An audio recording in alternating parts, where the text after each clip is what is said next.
गुरु प्यारी साध संगत जी, राधा स्वामी। जिनके भीतर गुरु बसे उनके भीतर नाम, जिनके भीतर नाम बसा उनके भीतर राम। प्यारी साध संगत जी, हमें उस परमात्मा स्वरूपी सदगुरु पर अटूट विश्वास होना चाहिए ताकि वह हमें नाम की दात बख्शे और हम उसका अभ्यास करके उस परमात्मा, उस अकाल पुरुष में समा जाएं। आज के इस सत्संग में आपने फरमाया है कि हमारे मन के भटकने का क्या कारण है और हमारे दुखों का क्या कारण है। आप फरमाते हैं कि हर एक मनुष्य सुख की खोज में है। जीव जब से परमात्मा से बिछड़कर, उस रचनाकार से बिछड़कर रचना का अंग बना है, वह सच्चे सुख या सच्ची शांति की खोज में है। जाति, धर्म, देश, शासन और व्यवस्थाएं अनेक हैं, परंतु हर समय और हर स्थान के सब लोगों का एकमात्र आदर्श अधिक से अधिक सुख प्राप्त करना रहा है और यही रहेगा। मनुष्य दृश्यमान मायावी जगत का वासी है। कुदरती तौर से सुख और शांति की खोज में इसका ध्यान शरीर, संसार और इसके पदार्थों की ओर जाता है। मनुष्य इन्हें अपना बनाने तथा इनसे सुख प्राप्त करने के प्रयत्न में इन्हीं के मोह में फंस जाता है। दृश्यमान या स्थूल संसार का प्राणी होने के कारण मनुष्य के हृदय में सांसारिक आशाएं, तृष्णाएं और अभिलाषाएं घर कर जाती हैं और वह इनकी पूर्ति के लिए बहुत प्रयत्न करता है। जो नहीं मिलता उसकी इच्छा मन को और दुखी करती है। यह हमारे दुख का सबसे बड़ा और पहला कारण है। जो मिलता है वह भी दुख और मुसीबतें सहन करने से मिलता है, और जो कुछ प्राप्त हुई वस्तुएं हैं उनके छिन जाने का भय भी मन में सदा बना रहता है। हजारों वाला लाखों के पीछे दौड़ रहा है और लाखों वाला करोड़ों के पीछे दौड़ रहा है। जीव प्रतिदिन नए से नए भोगों की ओर दौड़ता है, परंतु कहीं से भी संतुष्टि नहीं होती। आप फरमाते हैं, मायावी भोग शांति का नहीं बल्कि भटकन और दुखों में अधिकता लाने का कारण बनते हैं। जीव एक प्रकार की मृग तृष्णा का शिकार है। वह सुख की खोज में मायावी जगत के पदार्थों के पीछे दौड़ता है, परंतु जैसे जैसे ये पदार्थ उसकी पहुंच में आते जाते हैं, सच्ची शांति और अधिक दूर होती जाती है। आगे सवाल पैदा हुआ, मन नई इच्छाएं क्यों पैदा करता है और नए भोग क्यों चाहता है? जिस पर आप जवाब देते हैं, क्योंकि पहले मिली किसी वस्तु से सुख और शांति प्राप्त नहीं हुई। सारी त्रिलोकी का राज्य ही क्यों न मिल जाए, तृष्णा की अग्नि कभी शांत नहीं हो सकती। संत जन समझाते हैं, सच्चे सुख की प्राप्ति के लिए जीव को संसार की असलियत का तथा अपनी वास्तविकता का ज्ञान होना चाहिए। उसे संसार में आने के मूल उद्देश्य का, सच्चे सुख के स्रोत का और इस स्रोत तक पहुंचने की सच्ची युक्ति का ज्ञान होना चाहिए। जब तक जीव गलत स्थान से, गलत वस्तुओं से और गलत युक्तियों द्वारा सच्चा सुख प्राप्त करने का प्रयत्न करेगा, इसे कभी भी अपने प्रयत्न में सफलता प्राप्त नहीं हो सकती। संत महात्मा जीव को संसार की असलियत के बारे में सावधान करते हैं। वे समझाते हैं, निरंतर परिवर्तन और विनाश जगत की विशेषता है। परमात्मा कई बार इसे सृजित कर चुका है और कई बार इसका विनाश भी कर चुका है। हम पैदा होते हैं, हम मृत्यु को भी प्राप्त हो जाते हैं।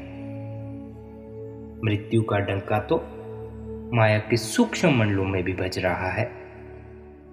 दृश्य और अदृश्य सारे त्रिगुणात्मक जगत की कोई वस्तु स्थिर नहीं है।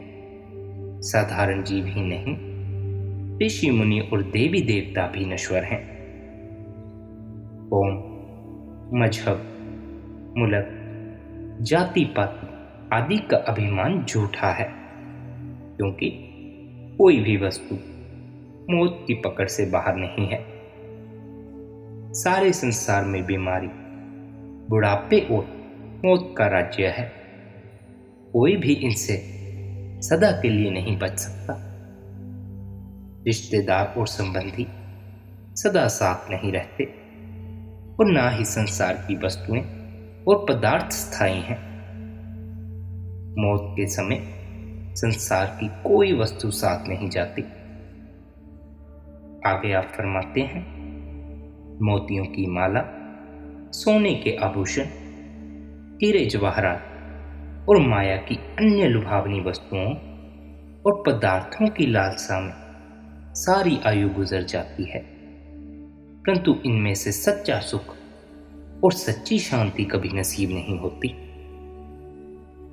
सिकंदर महान जैसा आदमी भी अंत समय में संसार से खाली हाथ जाता है। यदि हमसे पहले आए जीवों में से कोई भी संसार में नहीं रहा और संसार की कोई वस्तु साथ नहीं ले जा सका, तो हम क्या आशा लिए बैठे हैं। माता पिता, स्त्री और संतान, भाई बहन, मित्र और संबंधी, जिनके लिए हम जीवन भर परेशान होते हैं, इनसे केवल लेन देन का संबंध है, जिसका भुगतान करने के बाद कोई किसी का नहीं रहता। इनमें से कोई भी अंत समय सहायता नहीं कर सकता और ना ही जाने वाले के साथ जा सकता है। हमारा संसार से जो भी संबंध है, शरीर के कारण है। जब शरीर ही जाते समय साथ नहीं जाता, तो अन्य कौन सी वस्तु साथ जा सकती है। यह अंत समय रेत की ढेर की तरह बह जाता है या कोमल फूल की भांति मुरझा जाता है। आप फरमाते हैं, जब शरीर, संसार के पदार्थ और रिश्ते नाते ही अस्थाई और नाशवान हैं, तो इनसे सच्चा सुख और शांति मिलने की आशा रखना बिल्कुल व्यर्थ है। जब तक किसी स्थायी वस्तु को अपना नहीं बनाते, हम कभी भी स्थायी शांति प्राप्त नहीं कर सकते। संत जन समझाते हैं, मनुष्य के अस्तित्व का आधार आत्मा है और आत्मा परमात्मा की अंश है। रचना का अंग बनने से पूर्व यह आत्मा परमात्मा में अभेद थी। उस समय इसे सच्चा आनंद प्राप्त था। अपने स्रोत से बिछड़कर आत्मा उस सच्चे आनंद की खोज में भटक रही है। आत्मा का एक सुख से दूसरे सुख के पीछे दौड़ने का कारण यही है कि यह सभी सुखों को भोग कर भी उनसे तृप्त नहीं हो सकती और उन्हें त्यागती चली आ रही है। क्यों? क्योंकि आत्मा को उस सच्चे आनंद का अनुभव तो है, भले ही अब वह आनंद धुंधला पड़ गया हो। जब तक आत्मा अपने मूल स्रोत से नहीं जुड़ती और खोए हुए सुख को पुनः प्राप्त नहीं कर लेती, इसके अंदर कभी शांति पैदा नहीं हो सकती। आत्मा के अंदर अपने स्रोत से जुड़ने की तीव्र तड़प है, जो इसे सदा बेचैन रखती है। यही कारण है कि संपूर्ण संत जीव को बार बार अपने आप की और मूल की पहचान करने का संदेश देते हैं। आप फरमाते हैं, आत्मा में परमात्मा है और परमात्मा में आत्मा है। परंतु जीव पूर्ण संतों द्वारा बताए गए उद्देश्य पर चलकर ही इस हकीकत को समझ सकता है, क्योंकि संत हमें उपदेश देते हैं, हे जीव, तू यह जानने का प्रयत्न कर कि तू कौन है, कहां से आया है, तेरा निज घर या असली देश कौन सा है, तू किस वस्तु की खोज में संसार में भटक रहा है और मृत्यु के पश्चात तेरा कहां निवास होगा। जब तक तुझे यह ज्ञान नहीं होता कि तेरा असली रक्षक कौन है और तू उसे अपना नहीं बना लेता, तेरे संकट दूर नहीं हो सकते। संसार की वस्तुओं, पदार्थों और इंद्रियों के भोगों का संबंध शरीर की आवश्यकताओं से है। जड़ शरीर जड़ वस्तुओं और पदार्थों के सहारे चलता है, परंतु सच्ची शांति का संबंध आत्मा से है। चेतन आत्मा द्वारा जड़ मन, इंद्रियों, वस्तुओं, पदार्थों और रिश्तों में से सुख ढूंढना भारी अज्ञानता है।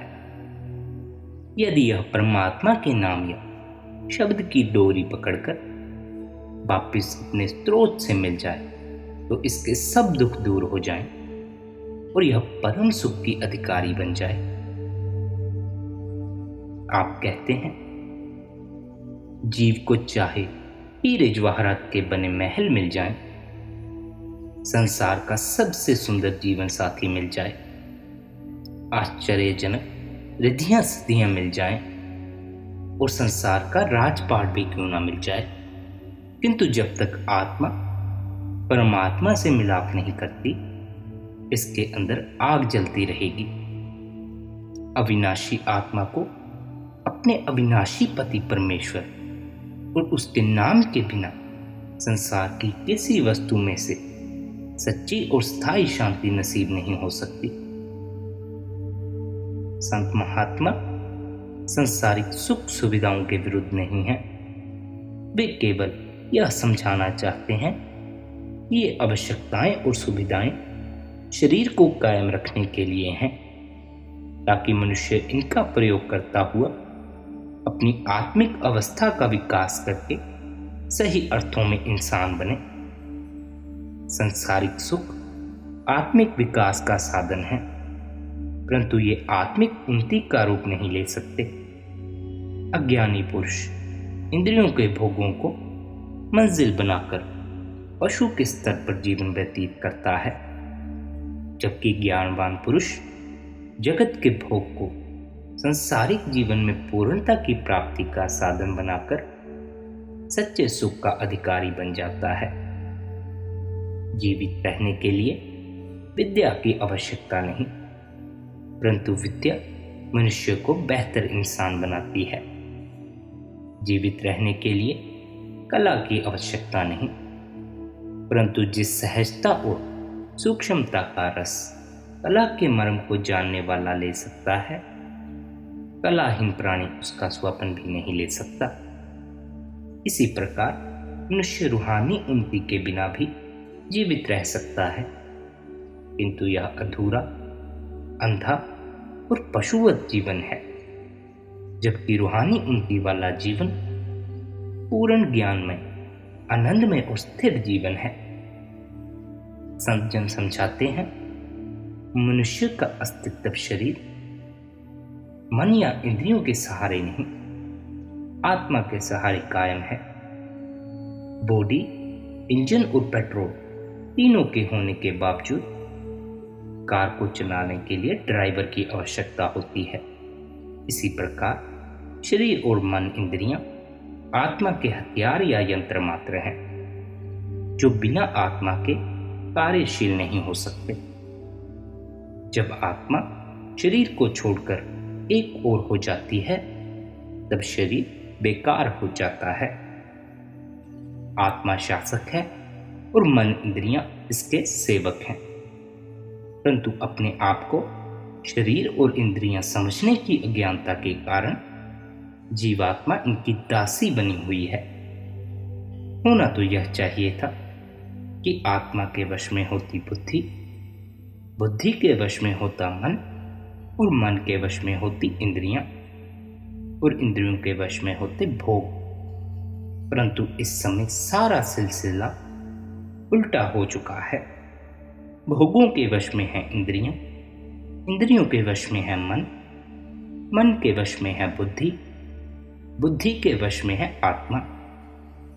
संत महात्माओं ने इस कर्म को उल्टाने पर ही बल दिया है, ताकि इंद्रियों को मन में, मन को बुद्धि में और बुद्धि को प्रभु भक्ति में लीन किया जा सके। आप कहते हैं मन और इंद्रियों ने आत्मा को इस माया के देश में भ्रमित कर रखा है। आत्मा का वास्तविक देश सचखंड है। इसकी वास्तविक कौम सतनाम है। इसका वास्तविक धर्म मालिक की भक्ति, मालिक का प्रेम है। संत जन जीव को हृदय के दर्पण में अपना निज स्वरूप दिखाने की विधि सिखाना चाहते हैं, ताकि इसे अपने वास्तविक सामर्थ्य की अनुभूति हो सके और यह इंद्रियों के क्षण भंगुर भोगों के पीछे मारा मारा फिरने की बजाय मन माया और काल की दुख भरी नगरी से मुक्त होकर अपने निज घर तक पहुंच जाए तथा स्थायी शांति का मालिक बन जाए। आगे आप फरमाते हैं, हमारा वास्तविक उद्देश्य आत्मा को अंदर नाम यानी शब्द में लीन करना है। जो लोग घर बार का त्याग करके विशेष प्रकार के वस्त्र पहनकर मन को इंद्रियों के भोगों से हटाकर अंदर शब्द में लीन करते हैं, वे भी धन्य हैं। और जो लोग घर गृहस्थी की जिम्मेदारियां पूरी करते हुए मन को भोगों से मुक्त करके नाम में लीन करते हैं, वे भी धन्य हैं। बड़ाई तो मन को विकारों से रोकने और शब्द में लीन करने की है, विशेष प्रकार के भेष या पहनावे की नहीं है। हम देखते हैं अलग अलग धर्मों ने उस मालिक को पाने के लिए कई प्रकार की शरीयतें बनाई हैं। ध्यान पूर्वक देखा जाए तो अलग अलग धर्मों की शरीयतें रूहानी साधनों में सहायता के लिए या उनकी रक्षा के लिए बनाई गई थी, ना कि अंतर्मुखी रूहानी साधना और रूहानी उन्नति का स्थान लेने के लिए। छिलका फल की रक्षा के लिए होता है, छिलका ही सब कुछ नहीं होता। परमात्मा और उसके नाम की अंतर्मुख साधना में सहायक बनने वाली शरीयत धन्य है। परंतु सच्ची प्रभु भक्ति और नाम की कमाई से खाली शरीयत हमें मंजिल पर नहीं पहुंचा सकती। परमात्मा से मिलाप का साधन उसके नाम का इश्क है। नाम से इश्क हुए बिना शरीयत जीव का उद्धार नहीं कर सकती। हर प्रकार की शरीयत का मूल उद्देश्य हमारी वृत्ति को संसारिक के स्थान पर परमार्थिक बनाना और हमारे अंदर संसारिक प्रेम के स्थान पर परमात्मा और उसके नाम से प्रेम पैदा करना है। शरीयत रूहानियत के महल का निर्माण करने के लिए मजबूत नींव तैयार कर सकती है, परंतु महल के निर्माण का विचार त्याग कर केवल नींव मजबूत बनाने से ही हम संतुष्ट नहीं रह सकते। बस सच्चा सुख, सच्चा आनंद हमें पूर्ण संत, पूर्ण सद्गुरु की कृपा से प्राप्त होता है।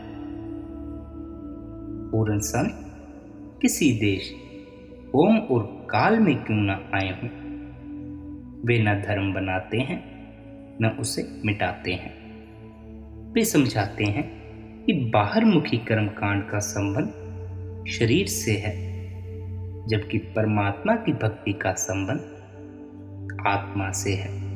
यह शरीर उस परमात्मा का मंदिर है।